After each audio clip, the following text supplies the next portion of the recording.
Stephen Hurahan here at BrandMasterAcademy.com, and in this video you're going to learn about the art of strategic branding and a 5-step framework to master the art.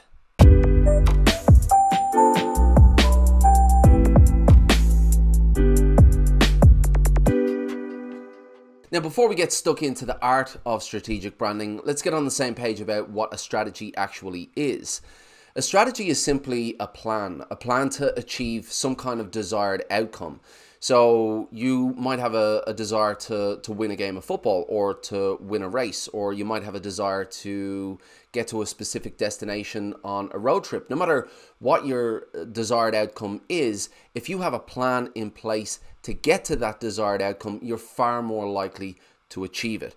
So when it comes to branding, if you have a desire for your brand, if you have an end goal for your brand, then you better have a plan in place in order to be able to achieve that goal, and that's where strategic branding comes into it. Now, if you're going to go on a road trip today, there's not too much thinking that you really need to do. You need to grab your GPS, type in your destination, pop it in your car, and follow that blue line to wherever it is that you're going. But if you think about a journey 100 years ago or even 50 years ago, you have to do a little bit of strategic thinking as to how you're going to get to that destination. You might need a map. You might need an idea of the stops along the way where you can get some supplies. If it was a long journey, you might need to know where you can sleep overnight, what sort of accommodation you might need. So you would have to have some kind of plan to give you the best chance of getting to that destination, because without a plan, chances are you might not make that destination, or it might take you a lot longer to reach that destination without a plan.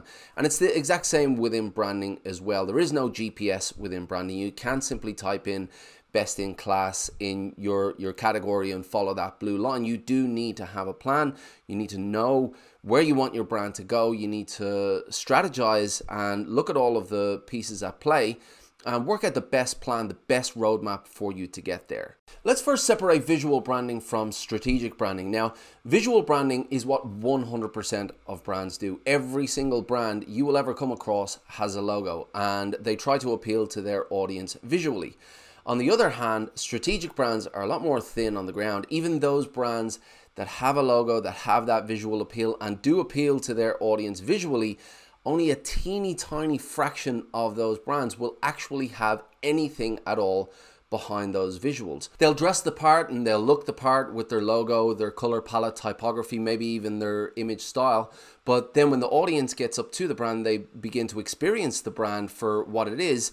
There'll be nothing there other than the visuals. There'll be no brand experience. There'll be no communication framework, no personality, no differentiation strategy, nothing for that brand to stand out other than those visuals. Now, that might have worked in the 1820s when brands were sticking logo on crates and product for the first time, and that's how they stood out in the market, because there weren't too many products with logos on them. So that's how they differentiated back then. That's how they showed their audience they had a premium product, by just sticking that logo on there. But today there are literally billions of logos, and you won't find a company or a brand without a logo. If you only have your logo and your visual identity to stand out, you're not going to stand out. You're not going to have anything behind that visual identity at all.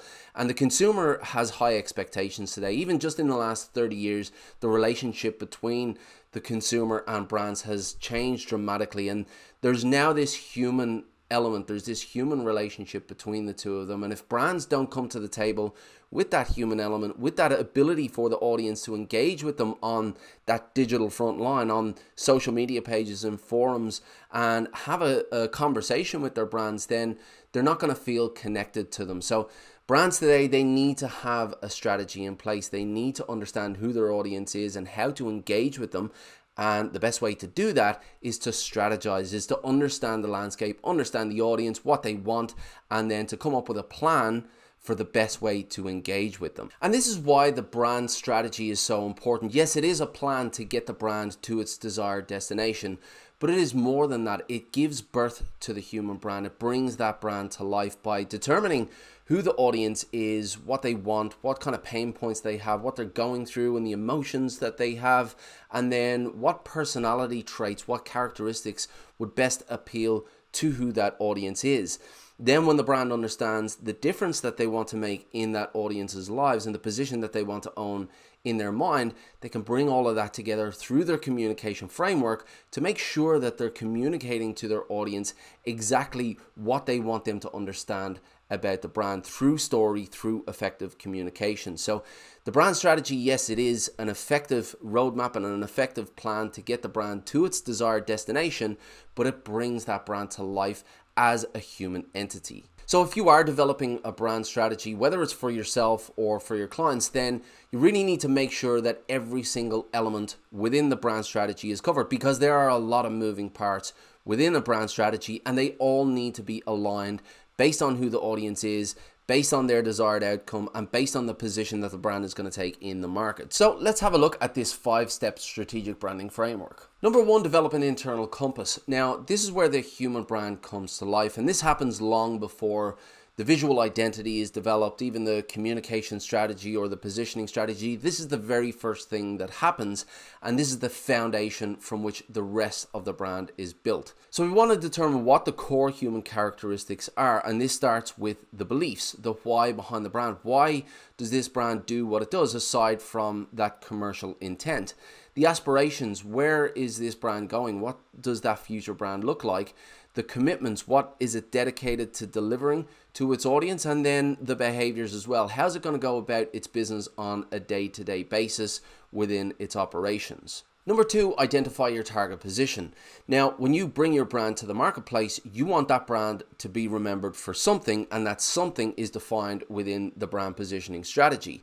Now, in order to do that effectively, there are a few elements you need to understand. You need to understand who your audience is on an intimate level. You really need to get down into the problems that they have and how they feel about those problems, and then have a look at the options that they already have in the marketplace through your competitors. What are your competitors doing?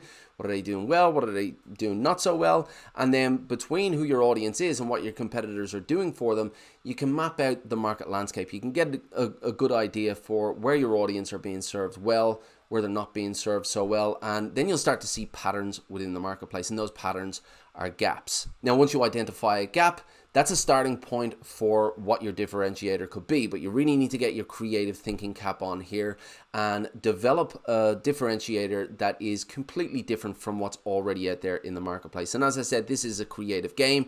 You need to put that creative hat on in order to come up with something truly unique for your brand. Number 3, forge your brand character. Now, this is the human aspect of branding that I was speaking about earlier on. You need to develop a human persona for your brand that's going to engage with your audience on a human level. And the best way to do that is to identify the personality type of your audience, who they are, what they desire, and once you have that information, you can then develop a personality type for your brand. And a very good way to do this is by using archetypes and using brand archetypes. Identify who your audience is, the personality type that they are, and the desires that they have, and then look to develop the right archetype for your brand to appeal to those desires. But even once you have your archetype, only half the job is done. You really need to develop that personality out from that archetype base so that it becomes more of a human being. It feels more like a human being. It's got opinions and attitudes and beliefs within the marketplace and the wider world. And when you engage with your audience with that human entity, they feel that connection. They feel that they're talking to an entity that's more than just a business. They're talking to this human entity, and they can engage with that on a human level. Number 4, you want to establish an effective route. Now, when you begin communicating with your audience through this human entity, they're going to want to know a few things about your brand. Now, they're not necessarily going to go out and seek out this information themselves, but through your communication, you need to be delivering it to them. You need to let them know who you are, why you're there, why you're relevant, why you're talking to them, what you do differently, and how that's going to benefit them. There's a lot of information that they're subconsciously going to be looking out for, and you need to be ticking each and every one of those boxes throughout your communication consistently again and again.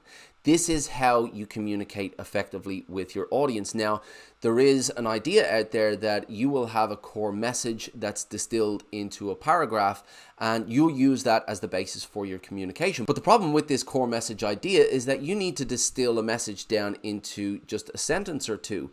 And that requires you to drop about 80% of the information that your audience wants to subconsciously know about your brand. Now, once you do that, once you drop that information, How are you going to then go about communicating that? Now, some brands will put some on their website, other brands might put some on their social media accounts here and there, but for the most part, most brands don't actually have a framework to make sure that they're telling their audience exactly what their audience wants to know about their brand in order for them to remember, in order for them to really understand why that brand is relevant. So if you want to do that effectively, if you want to engage with your audience effectively, if you want to consistently remind them of why you're relevant to them, then you need a communication framework in order to do that.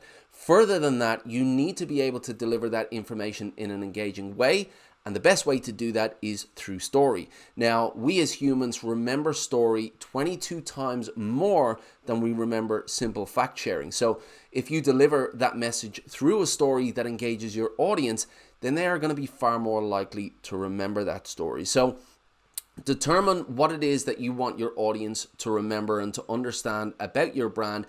Create a framework that is a checklist for you to communicate all of those pieces of information to them again and again and again throughout all of your touch points, and then deliver that through story. And then your audience will start to see the big picture. They'll start to understand why your brand is relevant, why you're here, how you can help them, and why they should be looking at you. Number 5, execute your plan. Now, at this stage, you'll have the nuts and bolts of your brand strategy, and you're going to bring that to life visually through your brand identity system. Now, this is where most brands go about building their brand. They start here. They don't bother about any of that strategy stuff and just go straight into the logo, straight into the visual identity and send it out into the world. But the problem with that approach is that when they do attract their audience, when their audience does turn their head and see a pretty logo and they come to experience the brand, they're not going to experience anything. There's not going to be anything behind that. On the other hand, if you've gone about developing your strategy and you've gone to the trouble of taking the time to put that together and to really build the human entity behind that visual identity, then when your audience comes to experience your brand, they're going to feel that connection. Your identity, your visual identity will lead into your tagline, which will lead back to the big idea. This big idea will house the difference that you offer in the marketplace, the position that you're going to take in their mind, the communication framework that you've developed to tick all of those boxes as to why they should remember your brand, what they should understand about your brand, why your brand is relevant, and then delivering all of that through this engaging story. That is how you're going to engage with your audience. That is how strategic brands connect and build successful businesses. So as you can see, strategic branding is a bit of an art. There's a lot of elements at play here, and you need to take the time to develop each and every one of those out. If you do that, if you have them aligned to each other based on who your audience is, and you're able to deliver that to them through a communication framework, through engaging story, your audience is just going to get it. They're going to understand. They're not necessarily going to point to your brand and say, they've got their shit together, they know what they're doing, they've got a very good effective strategy, but subconsciously they'll get it, they'll understand. And if you apply this framework, this 5-step framework, and you do it again and again and again, you'll start to understand, you'll start to get better at it, and you'll start to master the art of strategic branding. So that's it. I hope this video helped. If it did, give it a thumbs up, hit the subscribe button. If you have any questions, pop them in the box below. I'll do my best to answer them all, and I will see you in the next video.